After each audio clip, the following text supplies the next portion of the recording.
Hello दोस्तों, welcome to our channel Nikola classes.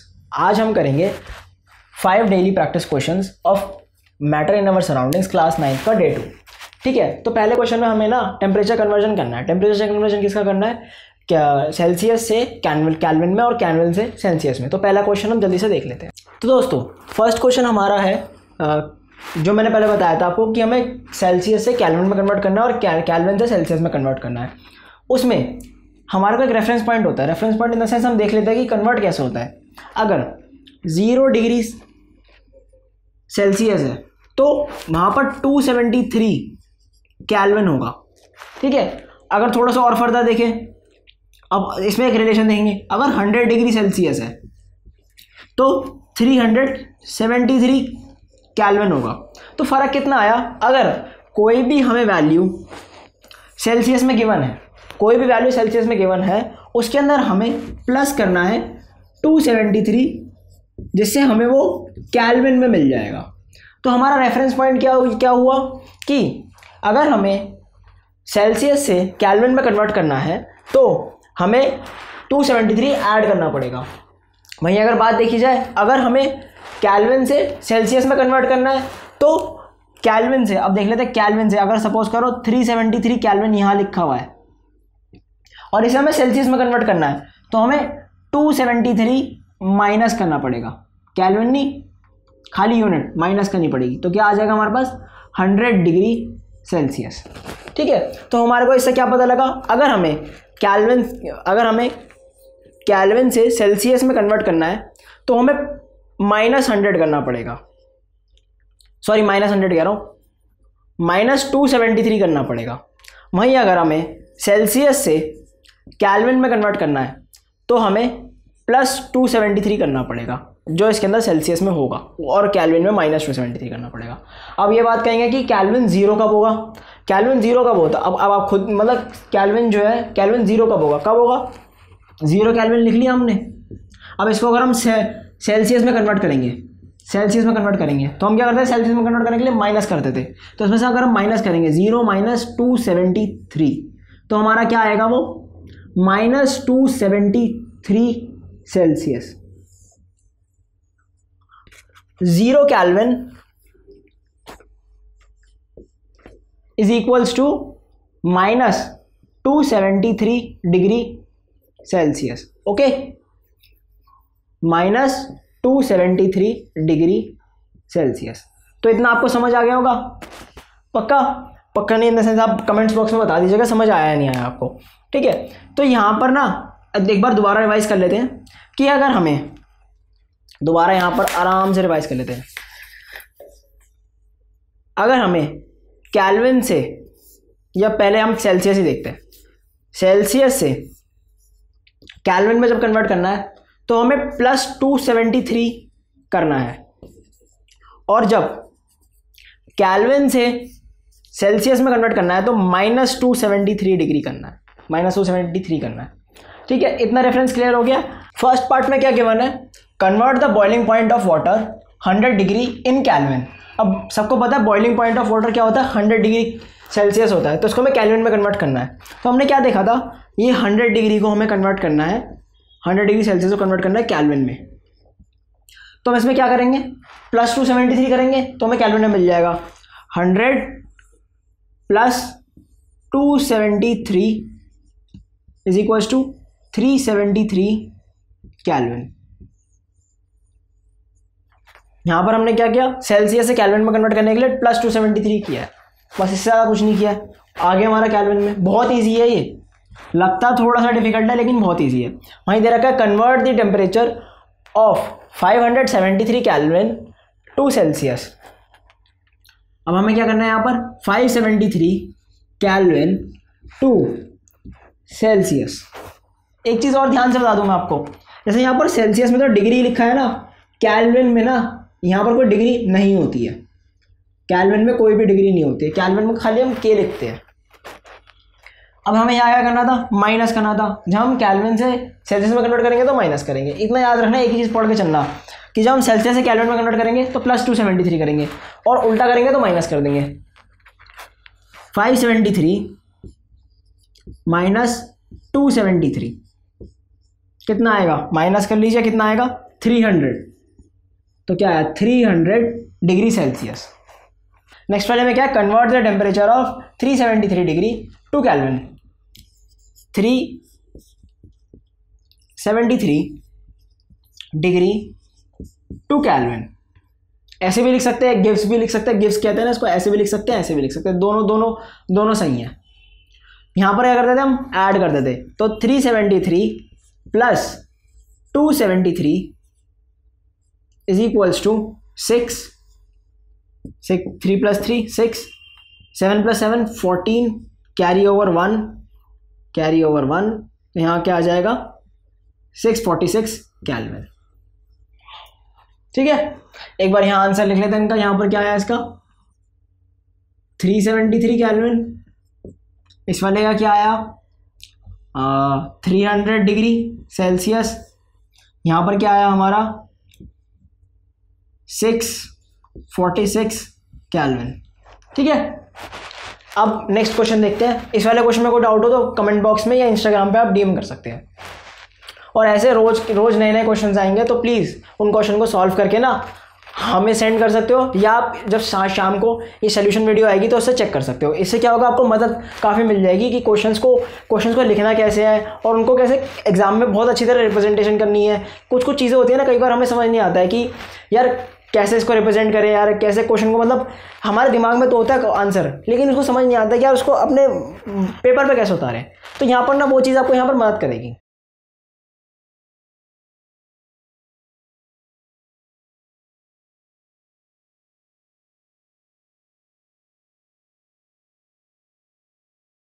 Question number 2 हमारा है, honey is more viscous than water, can you suggest why. अब हमारा हनी जो है वाटर से विस्कस क्यों ज़्यादा है। विस्कस का मतलब क्या होता है, सबसे पहले विस्कस का मतलब देख लेते हैं।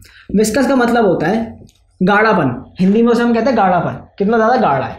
अब गाढ़ा क्यों है, गाढ़ा इसलिए है क्योंकि जो हनी के पार्टिकल्स हैं वो थोड़े पास है, या कह लो उनके बीच में जो फोर्स ऑफ अट्रैक्शन है वो ज़्यादा है कंपेयर टू वाटर के कंपैरिजन में।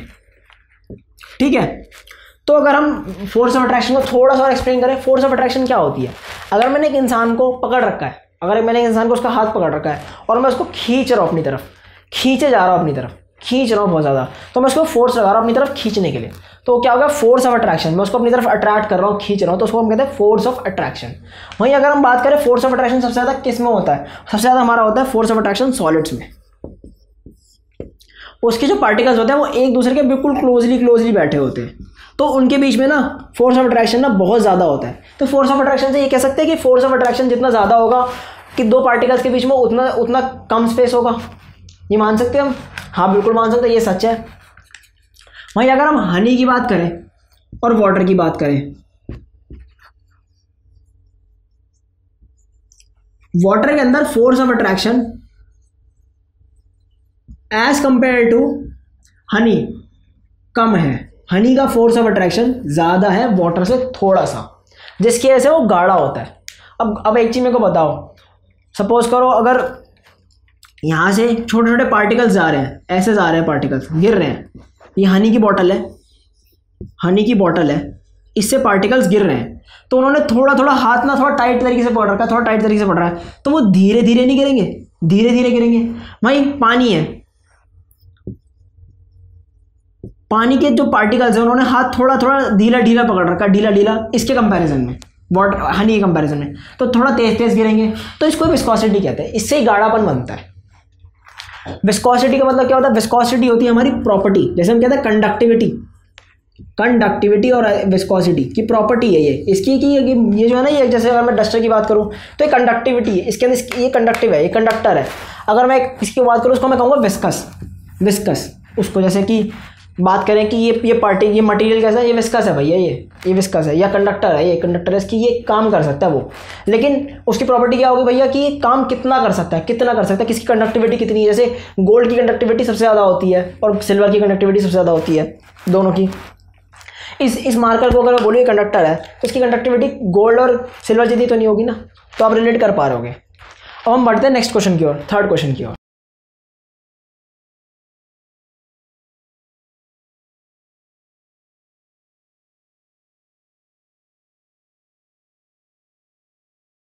अब हमारा थर्ड क्वेश्चन का फर्स्ट पार्ट क्या है, हमें ना इन तीन सब्सटेंस को ना फोर्स ऑफ अट्रैक्शन के उसमें मतलब कितनी फोर्स ऑफ अट्रैक्शन किसके अंदर ज़्यादा है उस रेंज में अरेंज करना है इनको कि इंक्रीजिंग ऑर्डर में अरेंज करना है। सबसे इंक्रीजिंग ऑर्डर में अरेंज करना है और सबसे छोटा वाला सबसे पहले आएगा, जिस मतलब इसकी फोर्स ऑफ अट्रैक्शन सबसे ज़्यादा कम है। तो फोर्स ऑफ अट्रैक्शन अगर हम देखें जाए सबसे ज़्यादा कम गैस में होती है, सबसे फोर्स ऑफ अट्रैक्शन सबसे ज़्यादा कम। तो यहाँ पर गैस कौन सी है, ऑक्सीजन है, तो गैस में सबसे ज़्यादा फोर्स ऑफ अट्रैक्शन कम होती है। तो हम ये क्वेश्चन लिखेंगे कैसे, इस क्वेश्चन को लिखने का तरीका ये है,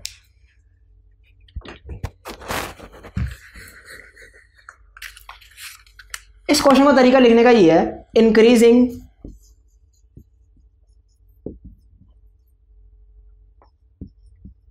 order of force of attraction. सबसे ज़्यादा सबसे कम किस में है फोर्स ऑफ अट्रैक्शन, ऑक्सीजन में। सबको पता है, हमने थोड़ी देर पहले बात करी थी अभी कि सॉलिड के अंदर फोर्स ऑफ अट्रैक्शन सबसे ज़्यादा होता है, फिर लिक्विड में फोर्स ऑफ अट्रैक्शन कम होता है, फिर सबसे ज़्यादा कम किस में होता है, गैस में होता है। अब आप ये कैसे अंदाज़ा लगा सकते हो, सॉलिड के अंदर सबसे ज़्यादा उनके पार्टिकल्स के बीच में स्पेस सबसे ज़्यादा कम होता है, फिर थोड़ा स्पेस ज़्यादा किस में होता है, लिक्विड के पार्टिकल्स में होता है, फिर सबसे ज़्यादा स्पेस किस में होता है, गैस के पार्टिकल्स में होता है। ठीक है, तो वहाँ से लगा सकते हैं हम अंदाज़ा। अब अगर हम देखेंगे तो इसको अंदर लगाएंगे कि अब ऐसे ये मैंने क्यों लगाया, ये मतलब great oxygen is less than जो भी यहाँ पर आएगा उसके अंदर जब उससे कम है। आपने पढ़ रखा है लेस देन और ग्रेटर देन के साइंस। अब यहाँ पर लिक्विड है, एक और लिक्विड यानी कि वाटर, तो वाटर रहेगा यहाँ पर, क्योंकि गैस से ज़्यादा फोर्स ऑफ अट्रैक्शन वाटर में होता है। फिर एक सॉलिड ये बने यहाँ पर शुगर के अंदर हमारा फोर्स ऑफ अट्रैक्शन सबसे ज़्यादा होगा इन तीनों में से। ओके, तो फोर्स ऑफ अट्रैक्शन का मतलब यही होता है कि यार कितना फोर्स है बीच में।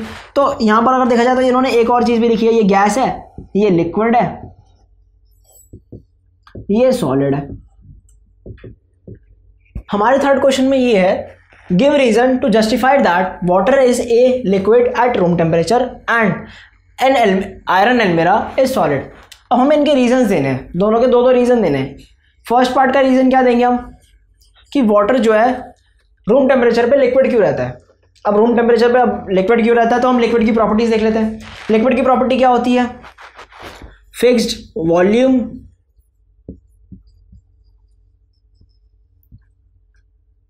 No fixed shape, move freely और फ्लो इजीली।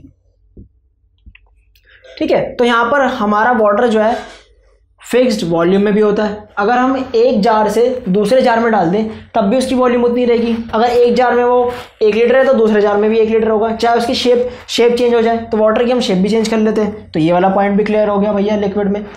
फिर मूव फ्रीली, हाँ भैया फ्रीली भी मूव कर लेता है। मूव कैसे कर लेता है, अगर हम इसको हिला दें और उसको गोल घुमाते रहते हैं पार्टिकल्स मूव करते रहते हैं। हमने पढ़ा था कि जो हमारी मैटर की प्रॉपर्टी होती है कि मूव करते सारे पार्टिकल्स उसके मैटर के, वही फ्लो भी एक साथ कर लेता है। तो ये लिक्विड की तो सारी प्रॉपर्टी दिखा रहा है यहाँ पर। प्लस एक और चीज़ भी हमारे पास ना एक वाटर की एक और प्रॉपर्टी है, बॉइलिंग पॉइंट और मेल्टिंग पॉइंट। आपको पता है वाटर का मेल्टिंग पॉइंट कितना होता है, 0 डिग्री। 0 डिग्री वाटर का मेल्टिंग पॉइंट होता है। वो भी किससे होता है, आइस से। सॉलिड फॉर्म क्या होती है वाटर की, आइस से वो जब मेल्ट होता है तो कितने डिग्री में मेल्ट होता है, वो 0 डिग्री में मेल्ट होता है। 0 डिग्री में मेल्ट होना शुरू हो जाता है, तो ये हमारा उसका होगा मेल्टिंग पॉइंट। वहीं बात करें उसका एक और बात करें बॉइलिंग पॉइंट की बात करते हैं। बॉइलिंग पॉइंट में क्या होता है, जब बॉइलिंग पॉइंट, तो आपको लोगों को पता होगा, बॉइलिंग पॉइंट पे जो कोई भी हमारा लिक्विड होता है वो किस में चेंज हो जाता है, वेपर में चेंज हो जाता है। तो बॉइलिंग पॉइंट क्या होता है, 100 डिग्री सेल्सियस। तो हमारा वाटर जो है वो किस में लाई कर रहा है, यहाँ पर रूम टेम्परेचर का मतलब क्या है, रूम टेम्परेचर का मतलब है 25 डिग्री सेल्सियस। तो वाटर तो अभी 25 डिग्री सेल्सियस पे है, तो 25 डिग्री की किसके बीच में लाई कर रहा है, ये तो हमारा हो गया गैस स्टेट और ये हमारी होगी सॉलिड स्टेट। तो 25 डिग्री तो इसके बीच में लाई कर रहा है। अब आप सब लोगों ने पढ़ा होगा कि हमारा अगर सॉलिड है तो सॉलिड हमारा जो है लिक्विड में जाता है, लिक्विड से फिर हमारा गैस में जाता है। तो यहाँ पर हमारा तो सॉलिड लिक्विड में जाएगा तभी तो गैस में जाएगा, और 0 से लेकर 100 के बीच के टेम्परेचर के अंदर वो लिक्विड ही तो होगा। तो दूसरा रीज़न भी हमें मिल गया कि रूम टेम्परेचर पे लिक्विड जो है वो वाटर जो है लिक्विड क्यों है। अब नेक्स्ट क्वेश्चन करते हैं। हमारी आयरन अलमीरा हमने देखी है, हमारे घर में सबके घरों में आयरन अलमीरा तो है ही। नॉर्मल लोहे की अलमारी कहते हैं घर में, लोहे की अलमारी जिसमें कपड़े रखे जाते हैं, जो गोदरेज वगैरह की आजकल आती है। तो वो ना एक फिक्स्ड शेप में होती है। सबसे पहले तो फिक्स्ड शेप में होती है। आपने देखा कि आयरन की अलमारी जो हमारी अलमीरा घर में होती है कभी 7 फुट की थी क्या, किस दिन 5 फुट की होगी, किस दिन 4 फुट की होगी, ऐसा तो नहीं होता ना कभी भी। वो एक फिक्स शेप की रहती है ना, कह लो कि एक क्यूबॉइड की तरह है तो क्यूबॉइड की तरह ही रहती है ना हमेशा वो। ये तो नहीं उसका किस दिन दरवाजा, भैया दरवाजे का हैंडल जो था छोटा था कल वो बड़ा हो गया, हैंडल इतना बड़ा हो गया, कुछ नहीं हो सकता। तो यहाँ पर उसकी क्या है, फिक्स्ड शेप भी है। प्लस ऐसा तो नहीं है ना कि कल भैया वो जरा सी जगह घेर रही थी, मतलब जरा सा वॉल्यूम क्या ऑक्यूपाई कर रही थी, अगले दिन ज़्यादा वॉल्यूम ऑक्यूपाई करने लग गई। तो यहाँ पर उसकी फिक्स्ड वॉल्यूम भी है। साथ में हमारी जो अलमीरा है वो थोड़ी ना फ्लो करती है, फ्लो करती है अलमीरा हमारी, बताओ नहीं करती ना वाटर की तरह फ्लो। हाँ भैया, डू नॉट फ्लो। अब हमने ये 3 प्रॉपर्टी देखी, ये तीनों प्रॉपर्टी किसकी होती है, ये तीनों प्रॉपर्टी होती है हमारी सॉलिड की, ये तीनों प्रॉपर्टी होती है हमारी सॉलिड की। तो ये हमारी आयरन अलमीरा सॉलिड हुई नहीं हुई, बिल्कुल हुई तीनों प्रॉपर्टी। जब वो तीनों प्रॉपर्टी ले रही है, एक और प्रॉपर्टी भी देख लेते हैं कि हमारा सॉलिड जो है ना कंप्रेसिबल, कंप्रेस नहीं होता है।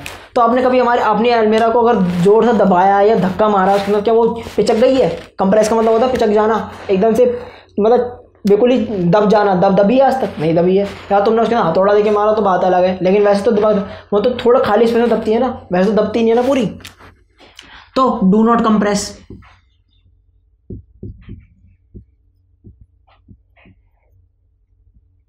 और एक और की बात कर लेते हैं, जैसे हमने मेल्टिंग और बॉइलिंग पॉइंट की बात करी थी। आयरन का मेल्टिंग पॉइंट कितना होता है आयरन का? आयरन का मेल्टिंग पॉइंट होता है हमारा, मैं यहाँ पर लिख रहा हूँ आयरन MP, यानी मध्य प्रदेश में समझ लेना भाई लोग इसे, ये अपना मेल्टिंग पॉइंट है, ये मेल्टिंग पॉइंट। तो इसका आयरन का मेल्टिंग पॉइंट होता है 1538 डिग्री सेल्सियस, बहुत ज़्यादा मेल्टिंग पॉइंट है। तो भाई इतना तो हम अपने रूम में अगर हम बैठे हो कि 1500 डिग्री यहाँ पर हो रहा, हम तो मर जाएंगे, जल जाएंगे हम तो पूरे के पूरे, खत्म हो जाएंगे पूरी तरह से। तो ये भैया मेल्टिंग पॉइंट इसका 1500 डिग्री है, तो बॉइलिंग पॉइंट तो बाप रे बाप बहुत ज़्यादा हो जाएगा, इतना तो हमें सोचना भी नहीं है। तो अगर मेल्टिंग पॉइंट इसका इतना ज़्यादा है, तो हमेशा हमारा मेल्ट कौन होता है, सॉलिड होता है मेल्ट हमारा। और हमारी अलमीरा कितने टेम्परेचर पर रहती है, अगर नॉर्मली देखा जाए इंडिया में कितना टेम्परेचर होता है, पूरे इंडिया की बात करें 0 डिग्री से मैं नॉर्मली लेकर चल रहा हूँ, ज़्यादा भी कौन सा कम भी हो सकता है, 0 डिग्री सेल्सियस से लेकर 50 डिग्री सेल्सियस तक ही होता है। इस वाले डिग्री रेंज में तो हमारा सॉलिड स्टेट पे लाई करेगा ये, क्योंकि मेल्ट तो 1500 डिग्री पे जाके होता है ये, तो नॉर्मली तो सॉलिड स्टेट पे रहेगा। तो इससे भी हमारा सेटिस्फाई हो गया कि भैया कि मेल्टिंग पॉइंट से नीचे ही है उसका जो भी पॉइंट है, तो भैया वो पिघलेगी तो है नहीं। तो हमारा जो है, हमने एक और पॉइंट क्लियर कर दिया कि आयरन जो है, आयरन अलमीरा हमारी सॉलिड ही है। हमने रीज़न दोनों दे दिए, रीज़न 2 क्या दिए, 4 दे दिए। फिक्स्ड शेप है, फिक्स्ड वॉल्यूम है, डू नॉट फ्लो है, डू नॉट कंप्रेसिबल है, और साथ में आयरन का मेल्टिंग पॉइंट तो बहुत ज़्यादा होता है, तो इसलिए करंटली तो वो सॉलिड स्टेट में ही होगी ना।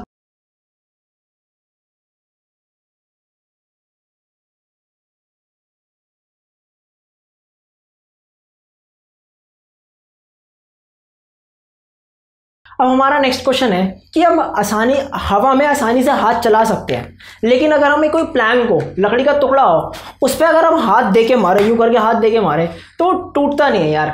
वो क्यों नहीं टूटता है? उसके लिए हमें कराटे एक्सपर्ट की ज़रूरत पड़ती है। तुमने देखा होगा टीवी में कि जब कराटे एक्सपर्ट जब आता है भैया, वो ईंटों को भी तट करके मारता है, पूरी टूट जाती है, वो लकड़ी के फट्टे टूट जाते हैं। तो ऐसा क्यों होता है, ऐसा क्यों होता है, अब देख लेते हैं हम।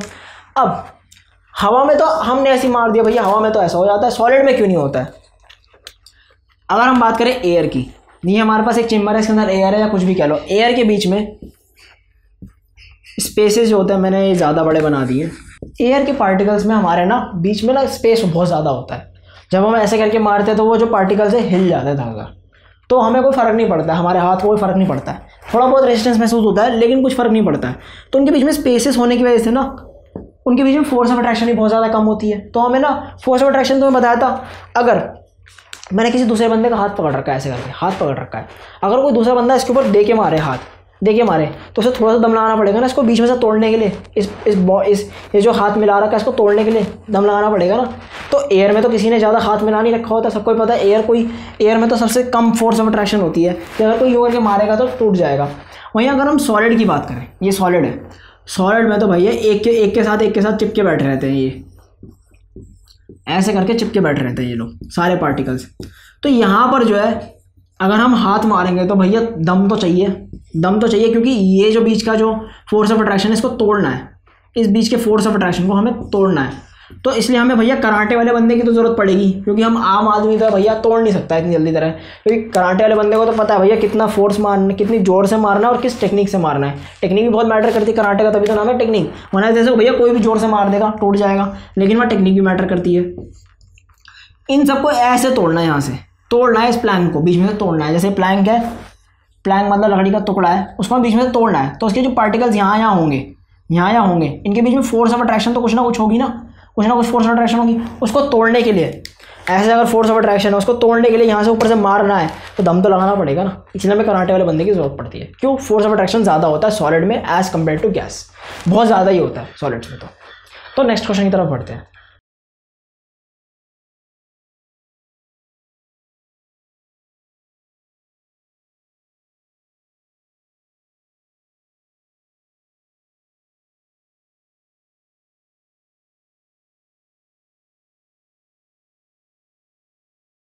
अब ये हमारा लास्ट क्वेश्चन का फर्स्ट पार्ट है।